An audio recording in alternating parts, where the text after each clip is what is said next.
As we proudly celebrate the centennial anniversary of the Cape and Islands Association of Realtors, let's look back to see how it all started.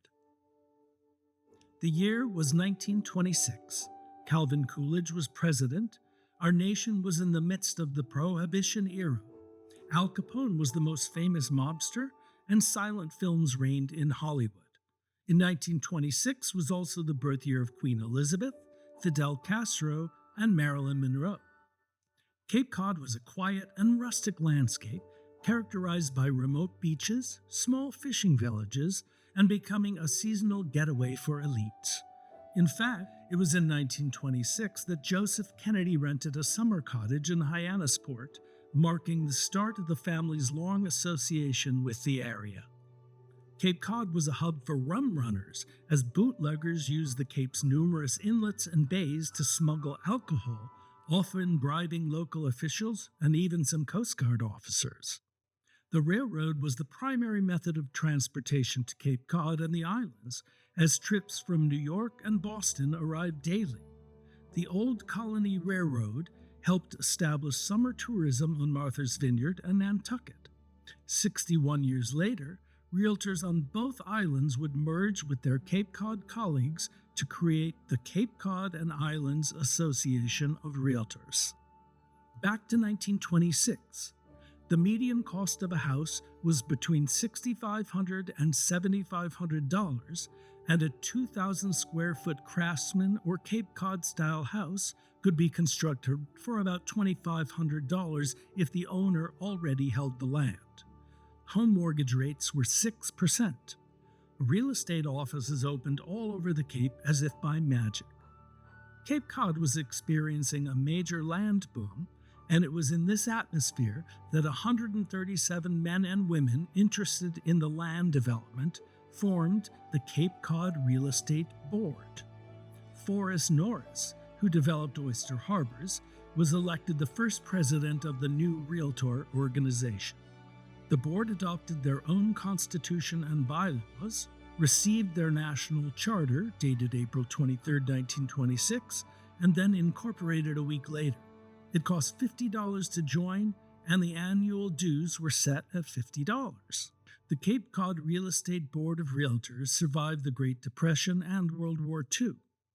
The return of veterans and the rise of the automobile created a golden age of carefree summer vacations and rapid population growth to our unique coastal region. During this time, Cape Cod experienced a dramatic housing and tourism boom that permanently transformed the peninsula into a modern suburban resort.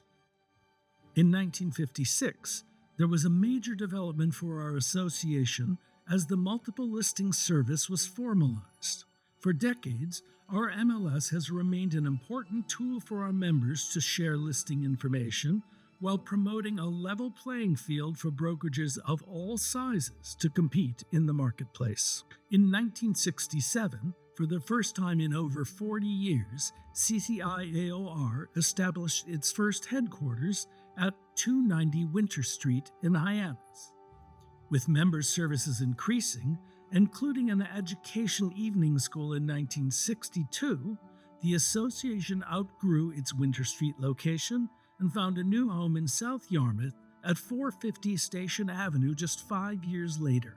In 1976, as America celebrated its bicentennial, the association celebrated 50 years of service. There was much to celebrate, as CCIAOR had survived and thrived in the past 5 decades to become the second largest realtor board in the Commonwealth of Massachusetts. Fast forward to 1985. The real estate market exploded as the average sale price of a home hit $100,000. The market was hot, even with mortgage rates at 12.43%. At the beginning of the 21st century, real estate sales slowed after 2 consecutive very strong years. Yet, according to CCIAOR's Multiple Listing Services 2000 information, the average sale price of a home increased by 33% to $266,850. And this increase was attributed to baby boomers, the oldest of them turning 54, starting to plan their retirements. Over the next 26 years, CCI AOR found its current home, has maintained a professional staff focused on providing top-notch service to our members, and the membership has remained at just over 2,000 members. As for the Cape and Islands, our beautiful coastal region remains in demand, and our realtors maintain an exceptional level of professionalism to help make the dream of having a home in our community a reality.